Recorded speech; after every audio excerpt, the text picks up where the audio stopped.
Welcome to another episode of No Chase Live Talk Podcast. I'm your host, Remy Roe, and we have tonight Miss Tanesha Williams, my good friend, and welcome to the show, and thank you for joining us. Welcome. How you doing? I'm doing great. How about yourself? I'm hanging in there. That's what's up. Man, I'm excited for this show. I don't know about you. We've been trying to put this one together, and we finally got everything going. So I think we're gonna have a really good show tonight and get this one on the board. So let's go ahead and jump into it. All right. Get into it. All right. So just to kind of give a little backstory on us, and for those that's tuned into the show tonight, I've been knowing Tanesha for a long time, some years. I think I met you like in 2011 or something like that. Yeah, it was 2011. 2011, yeah. So that's quite a bit, man. And we have a really good relationship, but there's still a lot of things that I feel I don't know about you. And not only am I, but the listeners and those that's tuned into the show, they're gonna find out a lot about you and some of the stories that you're gonna share with us tonight. So put your seatbelt on. You ready? They don't need a seatbelt. And how long? Yeah. Hey, before we get into it, you got that minivan yet? Listen, let me tell you something.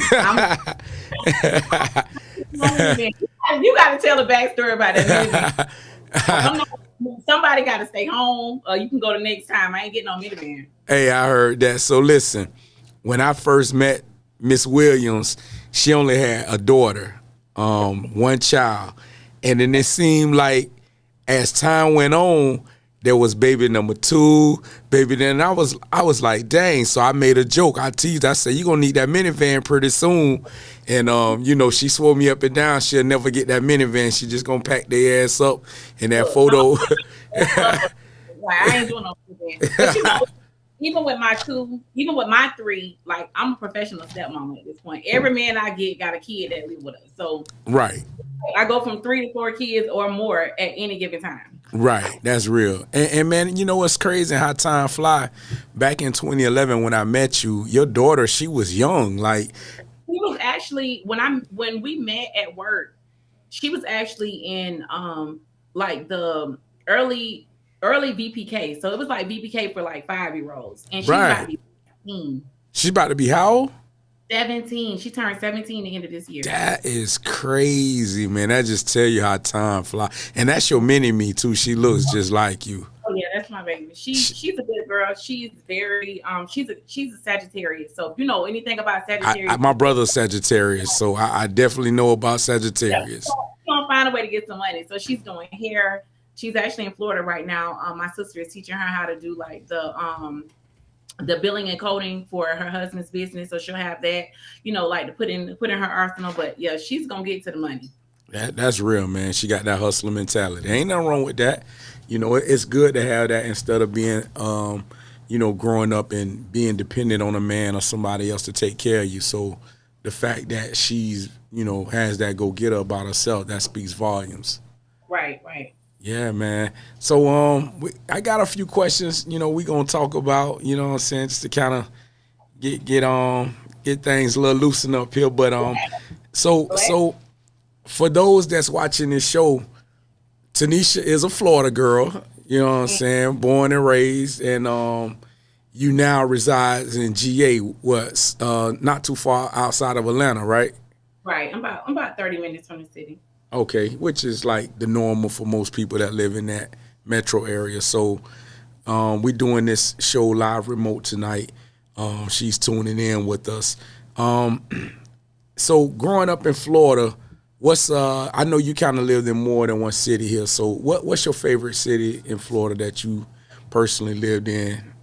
I would have to say when I lived in Vero Beach, because I think that kind of helped shape me. Like, although I grew up in Palatka, I left Palatka when I was in like 5th grade. So like I haven't really experienced anything by 5th grade. Right. But I moved to Vero Beach. It was the last week of 5th grade going into the summer of 6th grade.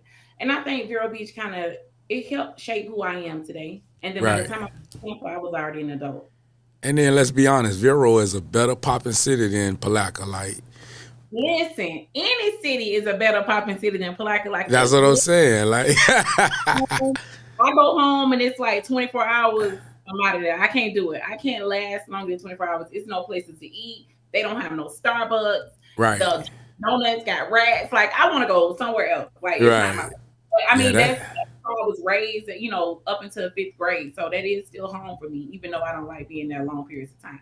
that's real, man. That's what's up. Shout out to Vero Beach. I got family over on that coast, Yeah. down in Palm Bay and Melbourne and Cocoa and all on that side over there. Um, and I like going over there too. It's just it's different over there than it is on the other side of Florida. You have to be from Florida to understand what I'm saying. But on the side with Tampa and Fort Myers and all us, when you go over there on that Vero side, it's different. You know what I'm saying? You know what? Moving up here, when I moved here, my family moved too. So like, I think I have a few family members still in Vero, but my Vero family, they here, right down the street from me. Oh, that's what's up. They ain't let your ass get too far, I mean, it's hard being the Beyonce of the family and everybody huh? Listen at you. That's Beyonce what's up. too, and I'm grateful because it's my favorite aunt, and like that's my mom's baby sister. So we grew up, me and her kids grew up like siblings, like really, really close. Right. So being able to have her close, like in any need of an emergency, and then my kids being able to grow up with their cousins like I did, like it's priceless. It's priceless. That's what's up. So how did they do with the adjustment moving? With them being from Florida and then going to Georgia, do they like it, or are they looking at you like you the only reason why we up here, right? Well, they do like it. We had our what's weird is we had planned a trip to Kissimmee, just one regular weekend. We planned a trip, and we were just all sitting around talking. This is probably about 4 years before I moved here, and we kind of collectively decided to let's just all relocate to Georgia. But see, I'm not a doer. I'm not a talker. I'm a doer. I'm gonna get it Gotcha. done. So when I came, everybody was like, "Oh wait, like she's serious." So then they just started. My parents came, and then my sister came, and then they just like started trickling in after that. I have a few more I'm trying to recruit on over to Georgia, but yeah, for the most part, they just followed suit. Right. That's what's up, man. I ain't mad at you. Big salute to that. I thought about moving to Georgia like several times. Had some really good opportunities to go, but nah. I'm gonna be a Florida boy at heart. If I ever have a second residency, I'll do that. Get property in other places, but Tampa will always be home for me. Like So here's the thing. When I was in the process of moving, like I wasn't 100% sold on Atlanta. Like it was either going to be Atlanta, Charlotte, or Dallas. And everything you just just named happened three good thriving cities. right. And Right. and it's like, let me just see what happens. Atlanta just happened to be like I got a place, sight unseen. Like it was everything that was supposed to happen happened. And it happened seamlessly. So I knew this is where I was supposed to be. For whatever the reason is, it was supposed to be here. Got you. Okay. I can respect that. So we done kind of got through the fluff, you know what I'm saying, and broke the ice a little bit for those that don't know too much about you. But I got some questions, and I put together 15 questions, and I did 15 because 15 is one of my favorite numbers. So first question I'm gonna go in. I'm gonna take you back with this one, and it's crazy because long as I've been knowing you, I never asked you about this, even though I Okay. knew this, but I never asked you about this. I think But I got a feeling where we're going at, but I'm listening. I'm all ears. nah, you may not. But let's talk about Bridezilla. I know it. You I know know it. it. You know it. Like Yeah. so. I always heard the chatter about you being on that show, and I think I even seen a clip like long time ago. You know what I'm saying? But I never asked you about it. But let's just kind of talk about that. And what I want to know, you know what I'm saying, just being your homeboy, I want to know like how did that come about? Like how did you get placement on there? Like did you audition for it, or like what was that whole experience like? So so during the time Dwayne and I were engaged or whatever, I was like all in, wedding, everything, right? So he has an adult son who lives here. He's 10 years younger than me. Okay. Another story. However, he was visiting us in Jacksonville, and I was just watching, watching the TV or whatever, and watching like the Bridezilla. And he looks at me. He always called me Mama T. He was like, Mama T, you should go on that show. So his dad was like, why not? Because the thing popped up and like, if you're a new bride and you want to be on Bridezilla, go to our website. Whoa. So I get up, I go to the computer. I'm answering the questions, and they called me. Damn. So they called me straight like that. It was like it wasn't even a week. They called me. They did like a little phone interview or whatever with me. They did one with him, and the producers was like, "Oh my God, we love you. We got to get you on." So then they did like a video interview with the two of us or whatever. And at this time, social media was like really getting popping, and reality TV. So around this time, we had the I Love New York and the Flavor of Love. So it was just being popping. So during the time, her dad was he always trying to do something. So he was like, look, let's just see what happens. So we did the show. After that show, we ended up going to like a court show. I don't know if people know that, but I did like a court show. We had audition. I didn't know that. Yeah, we had audition for Judge Mathis, and the CBS called me and was like, hey, we have a new show with Judge Pirro. She's like a prosecutor or something from New York. She has a new show. He was like, so what about, doing her show? So I'm like, okay. At this point, I just wanted my money back from the photographer, because after all the money we paid him, I just got like a blank CD with no pictures. So I had no pictures other than wow. Oh yeah. So we did that show. He scammed you. Yeah. That's crazy. He did. He definitely did. He was more concerned with he was like, he saw my aunt and he was on her like white on right. So he spent the majority of his day not taking pictures, but like trying to get her phone number. Like, you here working. So that's how I did the Bridezilla thing. I think if social media would have been as popular then as it is now, it probably would have, ain't no telling where it would have been at. You listen, you just took what I was finna ask you out the words out my mouth, because can you imagine if social media was where it is right now today? Like, you would be a household name, because not only would the show have been on TV, but people would have made clips and reels of y'all episodes. Absolutely. And would have had, so y'all would have been like you wouldn't even been able to go to the grocery store. Well, that's the girl from weird. Like, after the show happened, Dwayne came home one day and he said, have you ever Googled yourself? And I'm like, Google myself for what? Like, I ain't nobody. He was like, Google yourself. So I just Googled Tanesha Williams, Bridezilla, Jacksonville. And all of these blogs started popping up, and all of these people. And like, at first it kind of hurt my feelings, because I'm like, y'all don't even know me. Y'all just assume. And I don't know if you remember, but being on that show, like, it was they ran with this whole, like, she a gold digger, she got an older man. That was not the case. Right. Like, I can honestly say, like, I 100% love. That was like the first man I was like head over heels in love with. Like, I loved him. So that wasn't the case. But just seeing like the opinions of other people, and it'll tear you down, because you got to think with internet. Myself, so I'm all in the comments like, you don't even know what. Now I'm getting I'm cutting and I'm going off on people. But yeah, it wasn't like that. It wasn't on some let's just get married for TV. Like, we married because I loved him and he loved me. Like, that's right. And it was his recommendation for you to even go on the show. So yeah, that's crazy. And that's what people don't know. They see things on the surface, and then they put their own opinions on things, and that's crazy, man. But yeah, that's crazy. The internet is a demon. Like, it is. It really is. People sit back and they come up with all of these opinions. Right. And if you believe it, and that's just what it is. Right. So listen, I don't know if you know, but you like low key popping, man. Your reels, I be following you on TikTok and on socials. So whenever you go live with your stories about past experiences, you get a lot of traffic, and I'm like, damn, that's crazy. Like, you know what I'm saying? And you know what? It's good and it's bad. So again, they go to social media, they go to people, personal opinions or whatnot. Right. I haven't even told like the full story. Like, I work has been crazy, so I haven't really had a chance. But baby, when I talk about husband number 3, whew, damn. So I just want to prepare the others. Right. So it's that was one of my questions. So you've been married 3 times. Mm-hmm. What's the one thing you learned in each one of your marriages? So if you took something away from any one of those marriages, what would you say?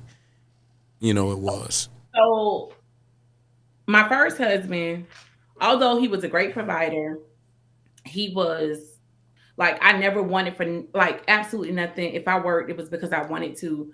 I would say, but he was abusive. Like he was very abusive. And most women, physically or mentally, I mean, it don't really matter. Abuse is abuse. Oh damn.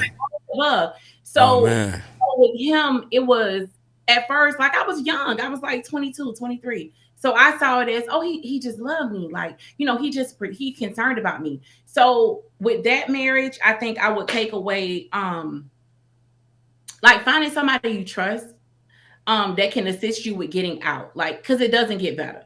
Gotcha. So yeah, so that's what I would say with that one. With the second one, I would say, don't marry no foreigners. Leave them. Don't do it. Don't offer no citizenship. Don't do it. I don't know why people do that. Like, to be honest, I mean, and it's not, to me, it's no prejudice against them. But my thing is, they come from totally different cultures and backgrounds than we do. Even though they may look like you, but you don't know what that person is really like and where they from. It's a whole different world. And a lot of times, more times than not, most foreigners, they come with an agenda, So, I mean, that's my opinion on it. And some people may dispute and say, no, Remy, you wrong. But that's just how I see it. I know personally people who've married foreigners and it didn't really work out well. You know what I'm saying? And you know what? You could be right, because during COVID, he was over here before I met him. He had a green card or whatever. Because we were married for 5 years, his dad had became a citizen right before COVID. And his dad was like, listen, you need to become a citizen, because God forbid something happens to you and you're unable to work.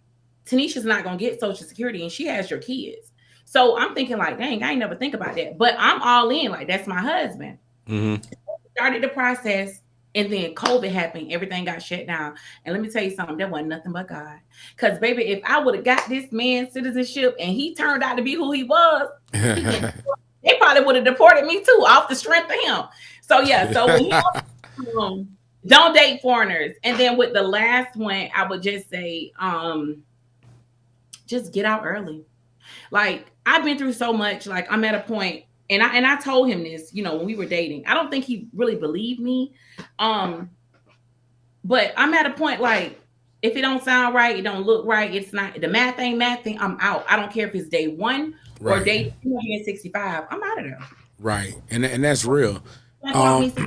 Because you wasted a lot of precious years, in situations to where it's like, why do I got to put myself through this for a long period of time to know that this ain't for me? Absolutely. Absolutely. So at the moment you find out that this isn't your person, this isn't going to work, leave. Right. Leave. Right. Damn, that's crazy. So at this point now, like, I know it's fresh. So would you ever consider doing it again, or do you just want to remain single for a while and focus on you? So listen. I'm a lover. Don't ever get it twisted. I'm just a girl. I love love. I love Black love. Right. At 40, I'll be 41 next week. I now understand why our grandparents had separate beds and separate rooms. And, I watched The View and I saw something about. I still don't understand that, Tanesha. I swear. I listen. Woman and everything good. But if you had any of these experiences, you'll be like, hell no. Listen. So, and listen, my grandma and granddaddy, I've never seen them sleep in the same bed. From the time I ever known them to the time they deceased. And I like, as an adult, and I think back on that, and I'm like, how? Like, how, Sway? Like, how do you have a lady you love, y'all love each other, but y'all don't sleep in the same bed? Me, I can understand, we may have an argument. I'm going to go sleep in the extra room or on the couch for a night. But like always, like every night, like that just I can't fathom that. Like I don't know. So I'm like, I get it. I get it. I'm at a point now, like financially, thank God, I don't need a man for his money. I don't need a man to help me pay my bills. I don't need a man to help me raise my kids. Like, I'm okay where I am. Like, if I never get married again, fine with me. I'm fine. I'm Mm, okay. I've done it. I'm not trying to go down like what was it, Elizabeth Taylor with all these different marriages or whatever. right. Sometimes it just don't work. And I hear a lot of people say stuff like, oh, well, oh, my first marriage will be my only marriage. Well, you've never been married. So you don't know what it's like being married. You don't know what it's like trying to fight for a situation or fight for a relationship, and you're the That's only real. person that's fighting. So it's easy to say what I would never do until you're in that situation. So if it Right. never happens again, I mean, I don't care. But I mean, one thing about it, if it comes to a wedding and a ring, I'm gonna get it. Like, I don't know what it is about me. I just have to I have to do like I don't know. I have to do a lot of it's gonna take like if you ever see me with a Yeah. different last name, you better know he brought it. He is everything that he stands up to be. I can He dig that. Yeah, it has to be. That's the only option. That's the only option. I can dig that. I can dig that.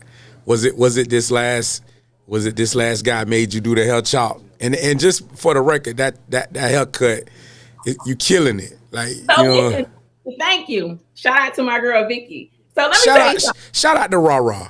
That's my girl. Hey, That's my girl. listen. Ask Raw Raw about me next time you talk to her. She'll be watching. She just texts me. So, Hey, so every time I get a divorce, it's crazy. Every time I get a divorce, I cut my hair, and it's like a rebirth. it's like a spiritual cleansing or something for you, huh? So, so when I cut my hair, Bashan texted me and said, "What the hell going on, T?" Because It's she because already knew. she She know already. me. Shout out to Vashawn, man. What the hell going on? I said, "Girl," and I just had to tell her what was going on. But yeah, I cut my hair. It's like I don't know, like I That's don't what's know. up. Rocket, man, you wearing it well. Do your thing. That's real, man. So, I mean, not to pry too much in your business, but like everybody have a breaking point, and it's always like, what was it in your last marriage that did it for you? Like, what was the one thing that you say, you know what, nah. And I think most women, and before you answer that, most women usually have. It ain't just one thing you do that take y'all there, especially when you marry. Like a boyfriend girlfriend relationship, that's kind of different. But in a marriage, it got to be something where you see where this pattern ain't gonna change. You feel what I'm saying?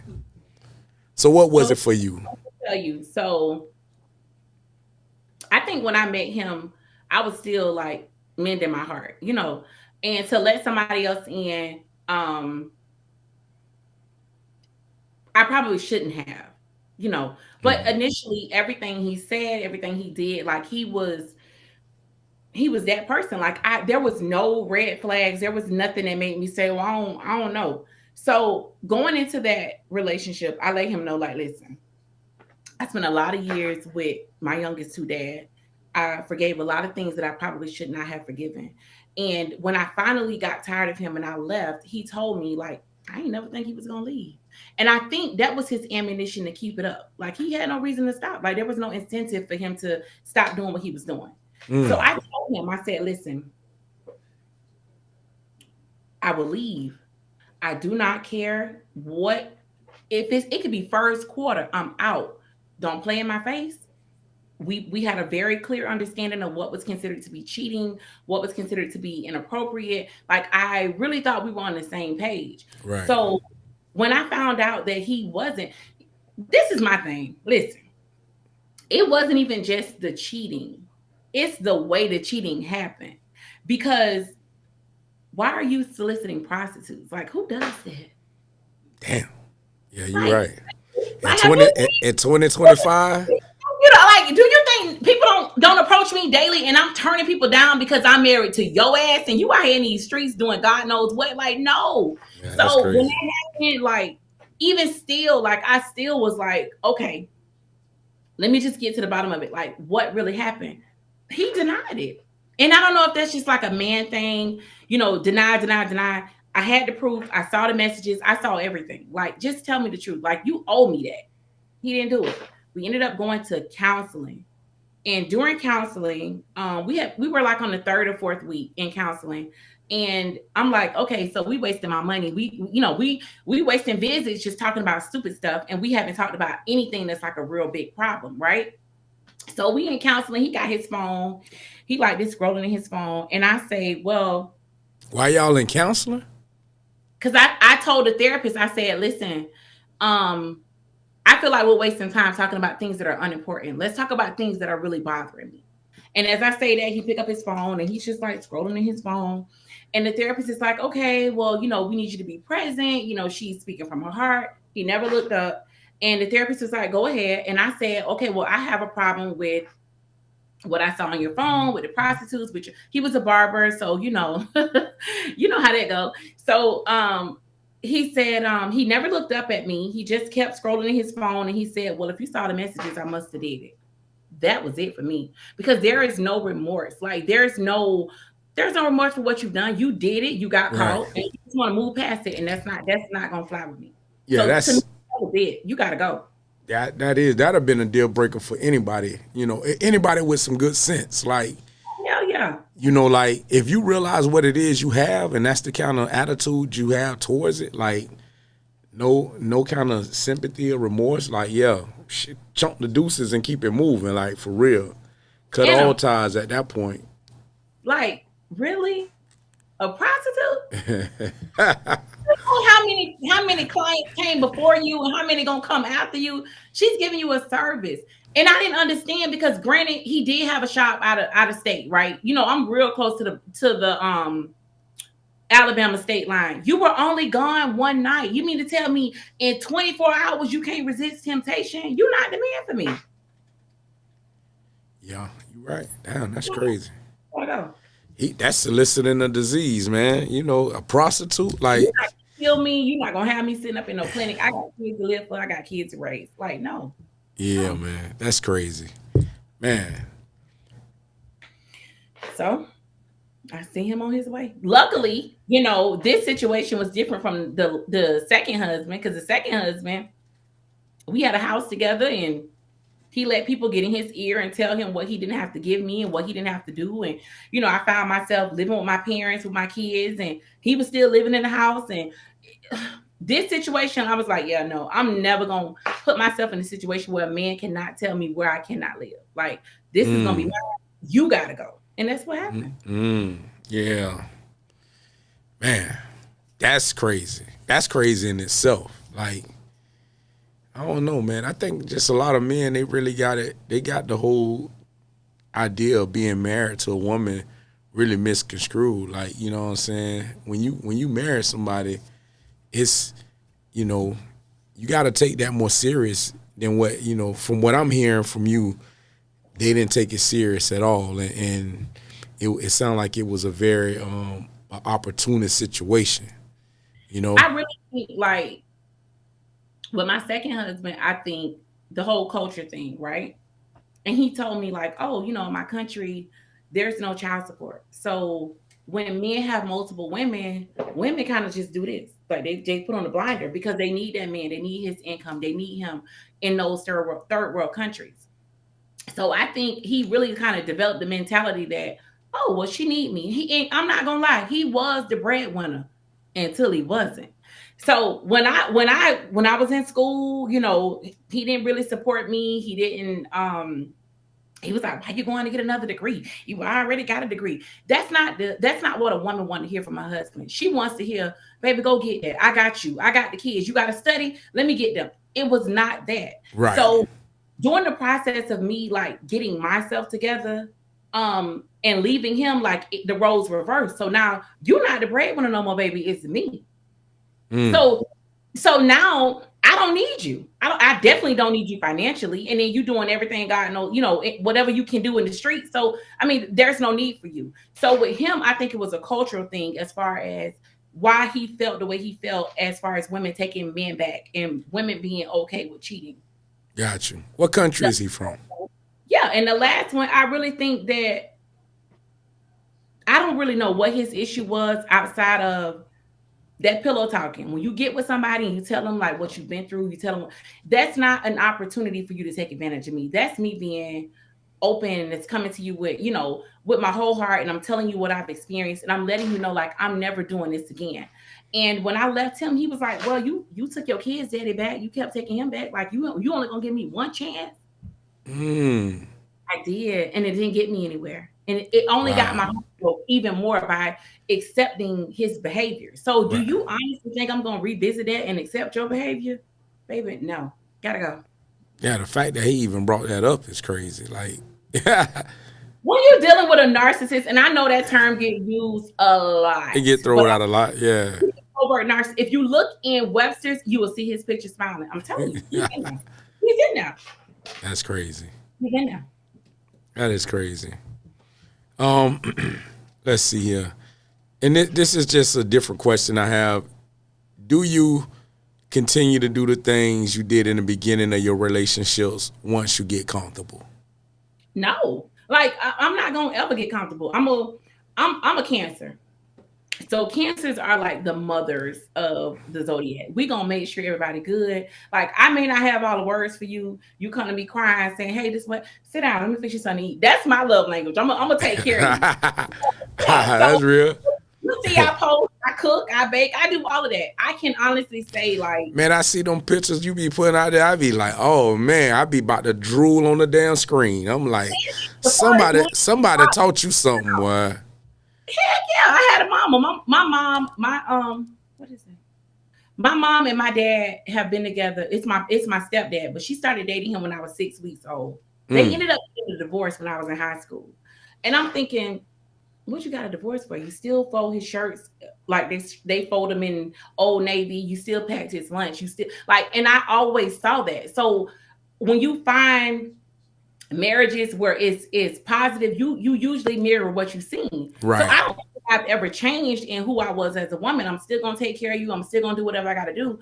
So it wasn't necessarily me changing, but at a certain point, like, you feel like as a woman, you feel like, well, damn, you're just taking advantage of me. Like, I'm still being who I am, and then you want to change up on me. That's not gonna work.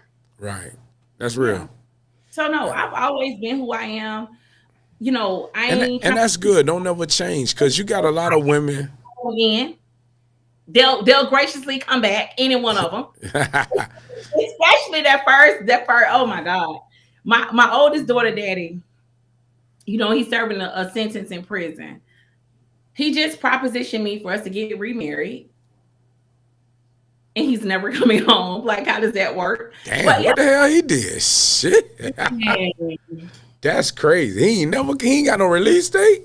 So he's been in there since she was 6 months old. So he has a 45-year sentence. 30 years is mandatory. I have been writing legislators. I have been writing the pardon lady that Trump appointed. I really want him to come home for the sake of my daughter, not for me. She's about to be, she's going through her last 2 years of high school. I would love for him to come home, but it's not up to me. I don't make the rules. But yeah, right. So no, it's not. I know who I am as a woman. I know how I am. I know how I treat my husbands and the men who I like. So it's not me. Let me ask you this: is he sentenced on a non-violent crime, or is it something that's like drug related? No, it was a violent crime. Oh, it was a violent crime. Okay. Violent crimes is well, not necessarily, but usually when you're dealing with something that's non-violent, in my opinion, you have a better chance of maybe getting pardoned. But when you know what I'm saying? Like, I have guys that I know personally that have been pardoned that was sentenced to life sentence for non-violent crimes. And you got to realize, man, it's heinous to put somebody in prison forever for not causing any harm to anyone, It is. Especially when you see people that have committed murder and go and do less time than someone that have had, like possession or whatever, convictions. So that's crazy. was a armed robbery charge. But he had never been, and I'm not excusing his behavior. He did what he did, you know. Right. He was former military before I ever met him. Had never been arrested, didn't have any type of rap sheet other than like driving on suspended license, which everybody go through that at one point in their life. Right. He had no priors, no nothing. And it's sad because during the time that they were offering him a plea, I wasn't in a mental headspace to convince him to take a plea. Yeah. So I was on some I survived type stuff. Like I just wanted him away from me. The district attorney was like, "Oh, we'll have you come in and you'll be a character witness." And I'm like, "I'm not. What you don't want is put me on the stand. What I say might get him 10 more years. Like don't put me on the stand. I wasn't in a place for that." That's crazy. What was the plea? Do you remember? Oh, yeah. So they offered him 10 years without the possibility of parole. He did not take it. Ooh, she called me like, "Can you please talk to him?" I'm like, "I ain't telling him nothing. Like, that's on him." So dang, that's crazy. 10 years with the possibility of parole. He still did not take it. And then he took it to trial. And you already know how the Florida State statute. Oh, man. Oh, so he hung himself. Oh, Lord. Yeah, that's hard. Because he would have been home. Look, my daughter about to be 17. He would have been home. Yeah, that's what I'm saying. That's crazy. A faith-based prison like his whole time. Because, that's where they put like police officers and military personnel. So he's been in like nonviolent level 1 prisons. He's never really been in like a maximum security prison. So he's never gotten in any trouble. He's never had any issues. He would have been home on just good. That's crazy. He didn't want to. So. And on that 10-year sentence, he would have probably did 7.5, 8 years maybe. On my 8th birthday. Yeah, that's crazy. Oh, man. I'm hurting for him. Yeah. Lord. I mean, I would love for him to come home. Not just my daughter. He has a 20-year-old daughter. She need her dad. He has a son that's about to get married, and another daughter that's in the military. They're both 30. Like they need their dad. Like I would love for him to come home, but unfortunately, I don't make those decisions. So. Right. That's real. That's real. If you could build a perfect man for yourself, what would that look like? And not physical. I mean, just like ideally, like. So you heard the new song, all that. Go for the new song, all that. She said, "Big Glow." So let me tell you, I'm gonna pull me a shout out too while you. So let me tell you something. I really think like my perfect man is gonna be short. Like I like tall men. I'm only 5'6". I like to wear heels. Like I love like a big, strong. 5'6" ain't really short for a woman because when you put heels on, you easily 5'9" or 5'10". Like I'm used to like 6'3", 6'4" type dude. Right. I feel you. I don't want a short man, and then we end up looking like Rocky and Bullwinkle. When we go out. So that's my thing. But like he would have to have like emotional intelligence. He would have to be a family man. He would have to be a provider. I'm just used to that. People say what they want to say. I like what I like. I'm not really big on like physical looks because I feel like I'm 40. Like physical looks fade. It's all about personality. It's all about their character. So I would like a 6'3", 6'4". Country man, and I'm right by the country, so I get like the Alabama. Yeah, I get that from you. I get a country boy. A big country man. He got to be a family man. He has to be goal oriented. He got to have his shit together because I got my shit together. Like I ain't nobody sugar mama. I ain't taking care of nobody. You need to come. He got to have potential. You need to come potential. Potential, huh? You better have some shit going. That's real. I feel you on that. Short men need love too, so he might be short. He might be a short man. I don't know. Right. Damn, that's real. So you just mentioned Glow. What's your favorite song right now? I don't really think I have a favorite. I'm not really like I'm just like going back outside. So let me say that. when I'm with somebody, I'm with them. I don't club, I don't hang out, I don't, I don't do home. I'm taking care of my family. So I'm just going back outside. So I don't really have like no favorite song right now. You have a favorite artist right now? And it ain't gotta be somebody that's like popping. It could be somebody that an artist that you just enjoy listening to on a regular. I like Glorilla. I ain't gonna lie. She rough around the edges, but she get the job done. I fucks with Glow heavy. I like her. Yeah. I like her. Out of the new art, ain't too many new artists that I really appreciate listening to. There's another new artist, female artist. I don't know if you heard of her. She's out of Houston called Ken the Man.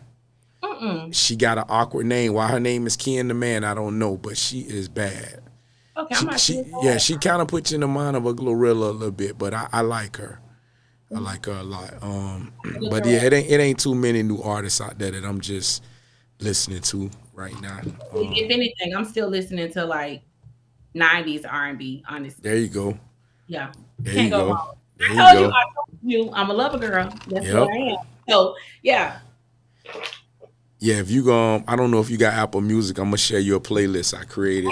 I do. Share it to me. Yeah, that thing. I think I made it Memorial Day weekend, but I sent it to a few people, and man, they can't stop listening to it. It got like all 90s R&B, like late 80s and early 90s R&B on there. Yes, you can't go wrong with 90s R&B. Right, and then some early 2000s, but it's killer. It's definitely fly. It's a playlist you just put on, especially on the weekends. You know what I'm saying? It do the do. Okay. Yeah, send that to me. Yep. Have you ever made a first move with a guy or asked a guy on a date? Look at me. No. I could say I already knew the answer to that. Well, let me tell you something. But you know what? You think you know a person, but you may not. But if I had to answer that question, I would have said no. I don't think she ever did that. I am old fashioned. Just don't. I see women online proposing to men like, what the hell? Your grandma is up in her grave. Like, I just don't think that's a woman's role. Like if I'm out, like just recently I was out working an event. What about flirt? I'm a bat my eyes. I'm gonna get your attention. I'm gonna give you a little, but I'm never going to be like, hey, what's your name? I'm never gonna do it. Never gonna do it. And I might be missing out on my person, but I just feel like as a woman, that's just not our place. Like I can make it inviting where like, okay, yes, green light, it's okay to go talk to her, but I'm never going to be the person that go out my way to talk to a man. Never. Gotcha. It's different ways. Women have different approaches nowadays. They don't just come out like, hey, what's your name? They just strike up conversations with you now. And I'm a talker. I can talk to anybody. But one thing I do notice, like when I'm out, black men do not approach me. Black men will stare me down. And as soon as I make eye contact with them, they'll turn their head. White men and Mexican men, oh baby, they shooting and shot every time. Shoot through the gym, huh? So I'm telling you, like Mexican men, they gonna say something. White men, they gonna say something. Black men, they divas. They want to be approached. I'm sick of these niggas. They want flowers. They want pedicures. Like, be the woman. Like, let me be the woman. Let me be in my soft girl era. You be the man. Like this. I'm telling you, dating after divorce is horrible. Stay married. Don't come out here. I'm telling you. Don't get out here. It's a different world. These men really want to be courted like women. Right. You know what's crazy though, and this is a fact. It's a lot of scary ass men. Like I don't know. A man could see something he like, and he won't even have the balls to go up to it and say, "Hey, how you doing?" Or just pay a compliment to a woman. Like the days of just old school chivalry, I think, is dead because it's a lot of scary ass men out here. So listen, we went to this. Me and Vicky went to this lounge about 2 weeks ago. Lounge crowded, right? All these men sitting at the bar with their hookahs, and we standing at the bar. Like I'm used to men like, oh, hold on, huh? You can get my seat. I don't know what is up with this generation of men. They want to be women. First of all, you at the bar, you taking shots, you smoking hookah. Get your ass up and let a woman sit down. Like who raised you? Right. This is a completely different generation. You smoking hookah for one. That's red flag number one. Like It's very sassy. I don't like that. But a hookah, no. Yeah. No, it's giving real sassy vibes. I own a hookah right at the house, but I bought that for entertainment purposes. So, like when the ladies come over, I fired up for the women. I'm a cigar smoker. Yeah. You know what I'm saying? Man, I could probably count on one hand how many times I personally smoke my own hookah. It just ain't me. Like that ain't. Yeah, the bar. Yeah, that's crazy. And I'm not finna go in no establishment and pay somebody to smoke their hookah. Like, listen, they don't offer women, can I buy you a drink? Like, and it doesn't have to be on some, I'm hitting on you. If a woman is like, I'm just used to a real man. If a woman is at the bar and she ordering a drink and you already right there, damn, it's nothing to say, oh, whatever she got, it's on me. It's not offensive. It's just you being a man. Like, what the hell happened to chivalry? I wish I knew. And that ain't even just trying to holler at a woman. Like, you know how many times I done been at a bar and a woman will come up and I hear her order a drink and I'll be like, you know what? Put her drink on my tab. And you know what I'm saying? Not even just just straight up, that's just being a gentleman. You know what I'm saying? I was at a cigar bar not too far from me a couple years ago. And we were sitting outside on the patio, and it was a man that ordered a drink. Like, she came around and got all the drinks. And I said, okay, just put his drink on mine. This man was like, what? Like, women don't do that. And it's okay. It's okay for a woman to pay for a man drink. Don't get me wrong. It's okay. But be a man. Like, be a man. Like, I don't understand where this generation went wrong, but if this is what if this is the dating pool that I have to pick from, I understand why women turn gay. Like, who the hell wants to pull these men? I just get a woman. That's crazy, man. And you in Atlanta. You in the you know, that's like the Mecca for them kind of guys. So let me tell you something. Honestly, going out, I get hit on by women more than men. I could believe that. So women are aggressive. The feminine women, the studs, like whatever I don't know the whole terminology. I ain't got nothing to do with that. But the women are more aggressive than the men. That's crazy. I don't know what it is about me that says, hey, I like girls, because I don't. Whatever it is, I want to change it so you don't keep coming up to me, because I'm not into that. But the women are very, very, very aggressive here. Yeah, they are. I remember, and this was years ago, like when I first started going to Atlanta, and me and a buddy of mine, we got out the car, we getting ready to go to the club, and walking up, we passed this lady, this young lady. She pivoted. She turned around like a dude and was like, excuse me, shouty.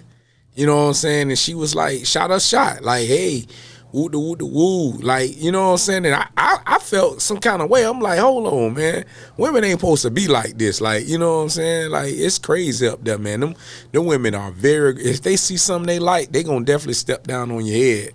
And you know what they say? It's because of the ratio. Like, it's more women here than men. And it could be. It could be. Right. But I'm not gonna do that. I'm never going to like throw myself at no man's feet. Yeah, I feel you. And you shouldn't.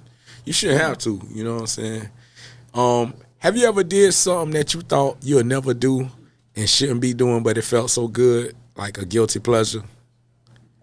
Yeah, you looking up. You know what they say when you look up.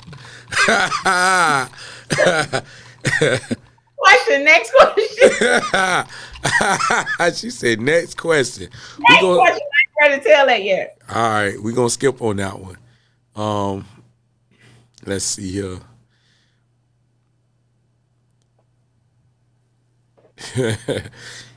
If you had to pick a sport to lay up with your dude and watch, what sport would it be? Boxing. How I knew you was gonna say that. I said it ain't gonna be basketball, football. It's gonna probably be boxing. That's what's up. Love boxing. Boxing first, basketball second, football third. Because football is stupid. All these first, second, third, down. God damn, get to the point. Get the ball. Dumb to me. I have been with people and they have tried to explain it to me. It's just no interest. Like, I don't want to. But basketball, I can deal with basketball. I can deal with basketball. Boxing, I like boxing. I knew that. I knew you was gonna say boxing. I said, why she say boxing? Yeah, that's what's up. Um, if you cuddled up with your man, y'all on the couch or in the bed watching a fight, and if his fighter lost or won, you giving him happy endings to make him feel better, to make the night go better? Of course. My dog. What happened with his favorite boxer? We gotta get him a good night. Like, You damn right. We gotta make that. You gotta make the night right. yeah. Shit. That's crazy. What are some of your best memories living in Florida?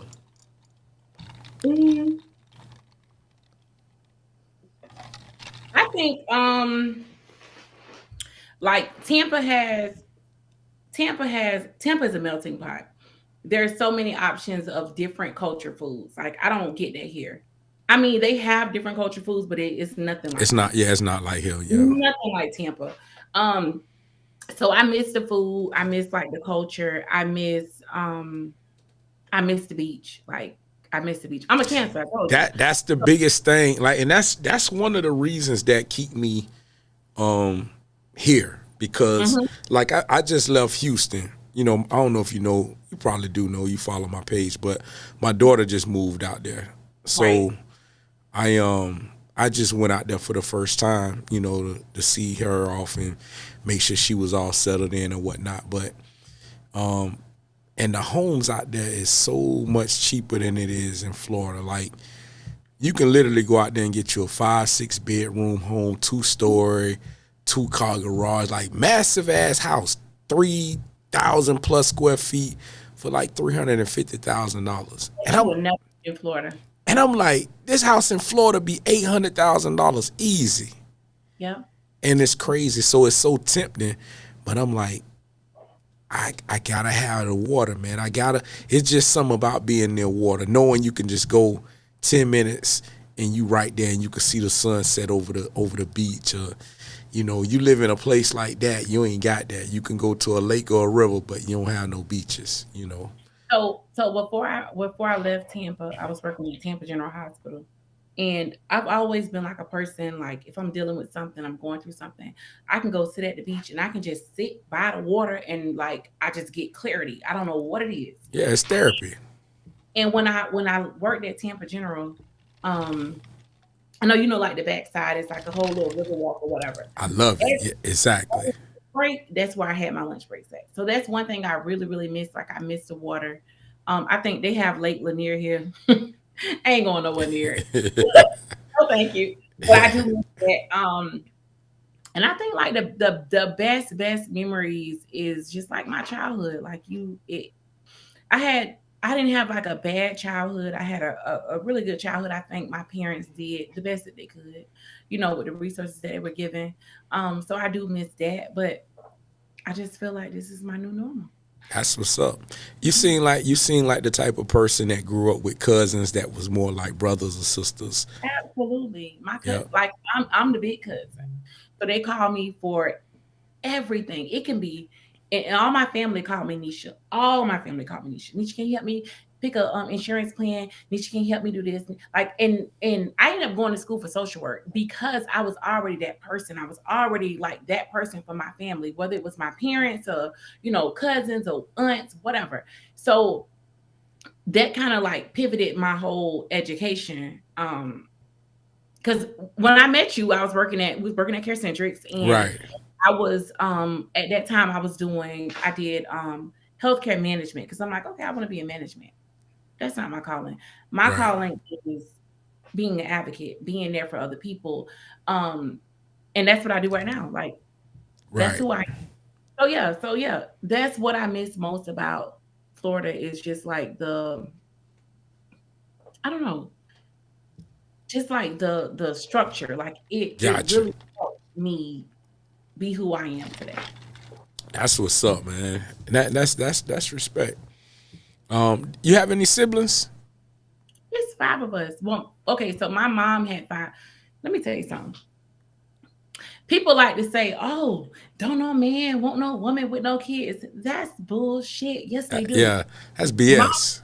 my dad, and it's my stepdad, but that's my daddy. Like, he's Right. been I mean, he my been there with you since you was that young. Of course, that's dad. Yeah. first knew I could talk. Like he's been around since I was 6 weeks old. Right. So when he met my mom had 4 kids from 4 different men. She was a bad bitch. So I'm Yeah. telling you, that's where I get it from. I want to She meet Miss Williams. she in the church now, so you're gonna get a different version of her. But she had 4 kids from 4 different men, and she met him, and then they had my baby sister. So that's my dad. But he had 2 children, so it's 7 of us, and I'm Mm, still what? I'm 5 out of 7, yeah. 6 out of 7, 6 out of 7. Yeah. That's what's up. 5 out of 7. If I mean 5 out of 4 out of 5 if you count just the kids that my mom had. If you count his kids, 6 out of 7. Gotcha. You know, when I first from the time I met you, you always carried yourself older than what you are. Like very mature for your age. You know what I'm I saying? always had older friends. Like even in high school, my friends were already adults. Like I've Yeah. always had older friends, and I'm grateful for that because like if I would have had friends my age and hung around people my age, I probably would have been doing some real childish shit. At 40 years old, I'm still trying to live like I'm 20 years old. Like I think it just kind of like catapulted me in a different direction. Cause when I think about it, like I've been knowing you since 2011. You was in your 20s then. Like, Yeah, you know I what I'm was young. saying? Yeah, so that's crazy. Like, you know what I'm saying? But you couldn't have paid me to think that you was that young when I met you. I'm like, nah, this a woman. This a grown ass woman here, cause you carried yourself like a grown ass woman. You know what I'm saying? I mean, I Yeah. was a young adult. Right. Yeah, that's crazy. Man, that's crazy. Yeah, So and that's so let's see here. I think I done hit on all my points tonight. I think I done touched everything, and you done gave us a real um well-rounded interview of all the things that you done been through in the last what 15, 20 years of your life. yeah, the last 15 years. Yeah, Yep. like 17 years. Yeah. That's real. Anything that's in your horizon, in your plans going forward, like in the future. So I'm in the process of writing a book. Awesome. This is like a Tyler Perry. This could be like a series type. I don't know if you ever watched like what was the name of it? The Have and Have Nots. Like this is a full-fledged series just off things with the first husband. If I added a second and a third husband, child, we looking at like You know the right person to make that happen. Rara. she's helping me with my book. Yeah. She already helped with my book. So She helped my guy Job. I don't know if you may not know Job, but he live up there too. But she helped him get the publishing deal, and he's on his second movie. The second one just got released on Tubi, The Mentor Counselor, and mhm. he's already wrapping up the third movie. But Rara the one who kind of pointed him in the right direction to help him get that going. So you definitely plugged in with the right person. Yeah, and I had with work, I went to an event last week. And the director, like he was a producer, director, whatever. He was there and I got his information. I got it on my desk somewhere. I got his information. So he's like a filmmaker or whatever. So yeah, so like I feel like it can be like a real like Just let me get a part in the movie, man. When you do the movie, you I want know. to play myself. Like I want to play me. Because can't nobody pay me like I can play me. That's real. I feel you. Cause when I shoot the Remy Roe biopic, I'm playing me. Can't nobody play me like me. Can't nobody play me like I can play me. You feel So me? yeah, so that's what I'm working on. As far as like, so let me just say this. So when I was with my second husband, before my grandmother passed, my grandmother was like, she can interpret dreams. And I don't care what the dream was, she can tell you exactly what it means. Even down to one day I told her, I said, I don't even remember what the dream was, but I told her, and she said, oh, that means you're gonna come into some money. And I'm like, well, it's payday, but I got bills to pay. That same day, I went to the gas station, got gas, bought a $5 ticket, scratched off $10,000. So, like, I'm telling you, like, she could really, really, really interpret dreams. So, for like 5 years, I had a dream where I was speaking and I could never hear what I was saying. And the dream first started out where I was speaking, it was all women, and they like leaned in and they listening to me, and I can't hear what I'm saying. And then it went from like a mixed crowd, and then like the last time I had that dream, it was just like light. So looking out into the audience, you couldn't see anything but light. So I don't know what I was, and I could never hear what I was saying. So whatever that is, like I'm for it. I just gotta, I just gotta. And speaking manifest it. Yeah, exactly. Like out of all places. Right. It's for you. You know what I'm saying? But I hate public speaking. Isn't that something? Like I hate public speaking. That's crazy.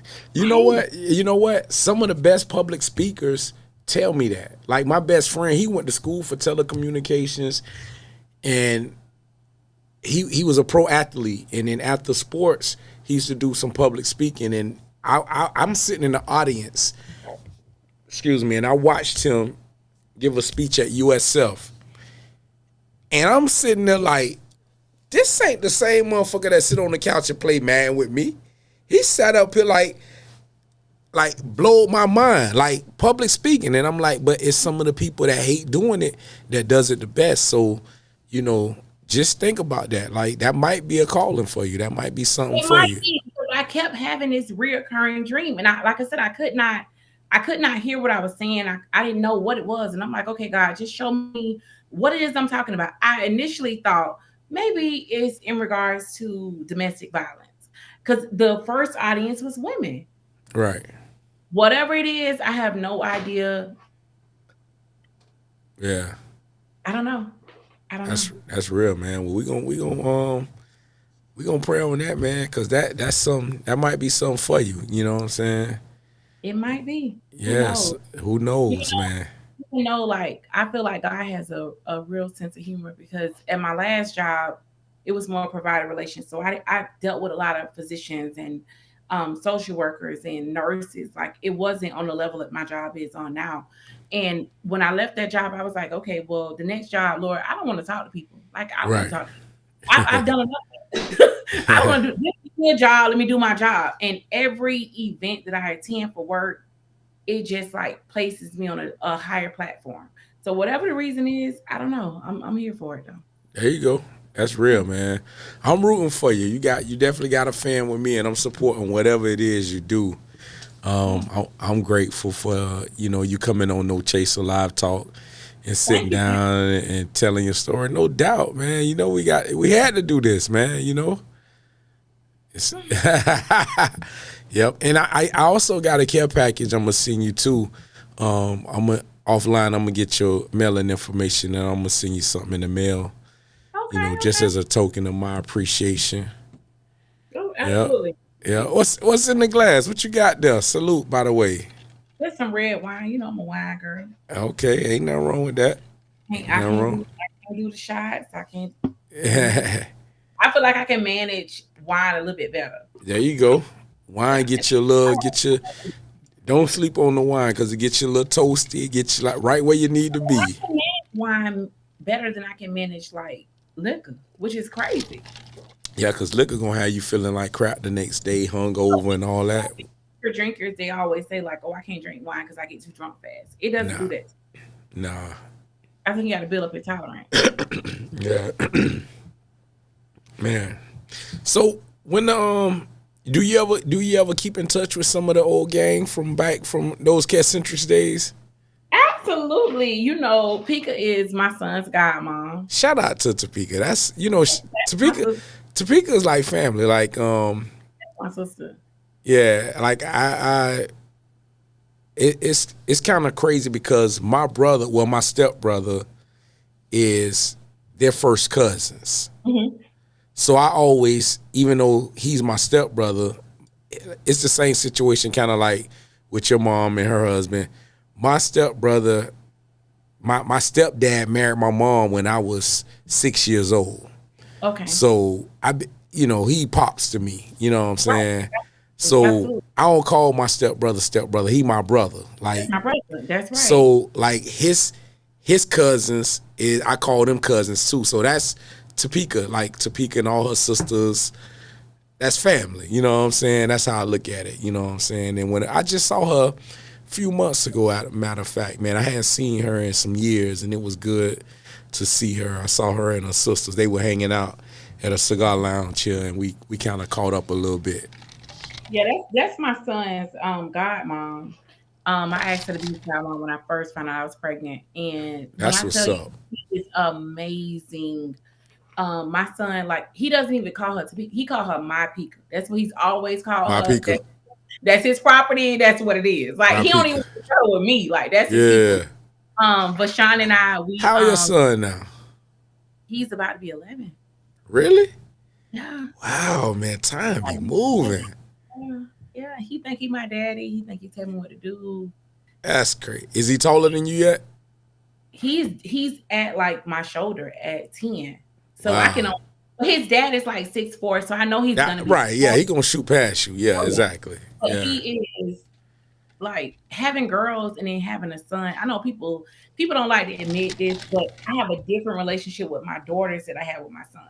My son is like, I don't care if my hair's sticking up on top of my head. I got one eyelash on. He gonna be like, "Mommy, you look so beautiful today. Mommy, you look so pretty." It's a different type of relationship. My girl's gonna be like, "You go get your together." Like, what's wrong with your eyelash? It's different with my son. Right.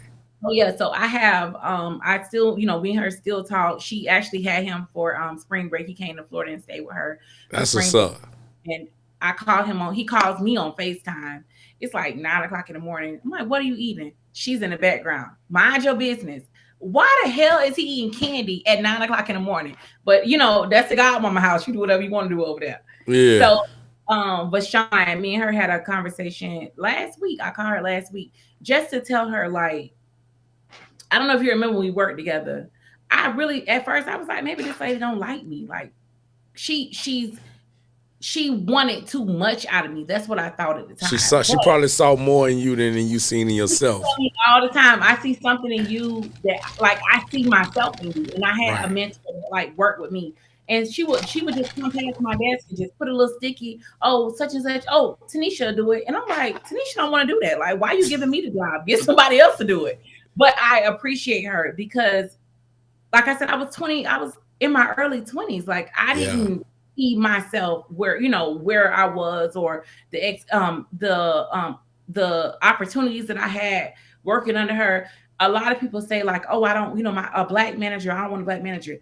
I can honestly say that lady poured into me. And yeah, man, she was for y'all, and I ain't gonna lie, like knowing her. Knowing Keisha, she was definitely for her, and she looked out for her peoples. Absolutely. And you know what I'm saying? So y'all definitely had a good leader, man. I didn't take that job serious at all. It was just a hangout for me. You already knew that. It was just a, hey.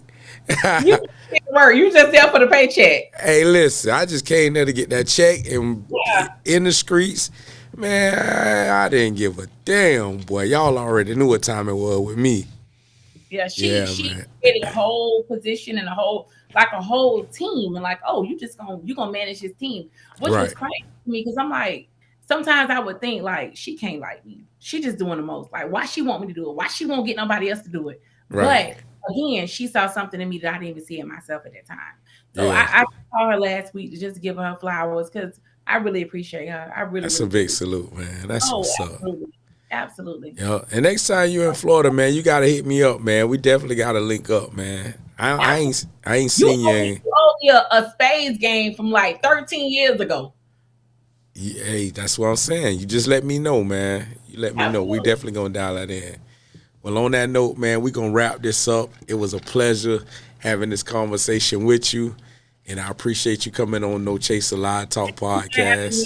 Thank you for having me. I gotta come back when my book is released. Yeah, definitely. We definitely got to set that up and have you come back on. Yeah. Yep. Hopefully we can do a live in studio interview. You know what I'm saying? Where we can. I mean, if that's an option, yeah, I can definitely come there. Yeah, definitely. That's always an option. Yep, always an option. Well, listen, it was good, man. I wish you nothing but blessings and much success. And you know what I'm saying? Enjoy your single life. You know what I'm saying? Go out there and live your life. You know how that goes. Yeah, man. you know, just learn from past experiences and take it on to the next, you know? Yeah. Yep. Well, on that note, we out of here, man. Much All love right, to thanks you. for having me. No problem. You have a good one.